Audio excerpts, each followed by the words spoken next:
Maybe you're concerned about time management or just want to make sure you get all your work done because your workload has increased. In either scenario, I want you to consider embracing some good work routines. We're going to talk about that today on this episode of Bite-Sized Brilliance. At this point in time, you may be saying, hey, who's this guy?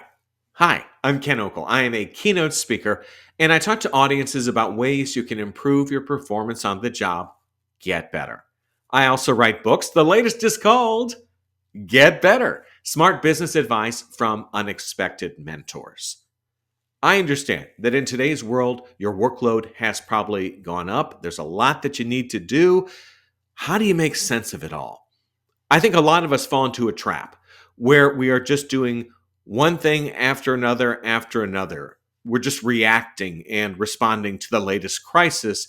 We don't necessarily have a set routine. That can open the door for problems because certain things get a lot of our time and other things that might be even more important or big picture, those things don't get done. What are some examples of some good work routines? Okay, simple one. Things you do to start your day or finish your day. First thing, do you check your emails? What are those things that you do or need to do at the beginning of the day? Maybe you're warming up a little bit. They don't take a ton of brain power. Make sure you've kind of blocked out that time. So maybe from 8 to 8:30, you're doing all those little things, getting them done so you don't have to worry about, oh, do I need to do that later? Set up a routine so that way you'll have a disciplined approach to starting or perhaps finishing your day. It's also important to have good work routines for things like sales and prospecting. In a lot of organizations, those are often the things that get squeezed out when someone's schedule gets busy with other things, and yet they're going to be judged on their success with things like sales and prospecting. Decide. How much time should I be spending every day on sales and prospecting, and how much time can I realistically spend on something like that? You could put 8 hours down every day. That's not going to happen. Could be a half hour, could be an hour. You put that on your calendar, you set the reminders, all that stuff. You make sure that you commit to doing it rather than pushing it off to another day. These routines can also work with your supervisor, or if you supervise employees, with your employees. Set up a set time to get together.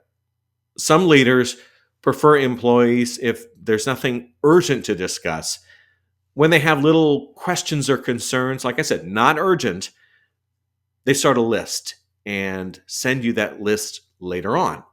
It's not an emergency. There's no reason why you have to get it right away, yet often the leader is interrupted throughout the day with all these little questions and queries. If you set up a routine, hey, 4 o'clock, send me any questions that have come up or any issues that are not critical or urgent. That way, you're not spending all day responding to those little things. There's a routine that's been set up for the employee, sends information to you. They have a routine.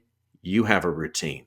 That way, you're spending less time feeling like you have to catch up on other things. I think adding this structure to your day can help a lot. And of course, there are going to be those days when your plans, they just get ripped up. That's okay.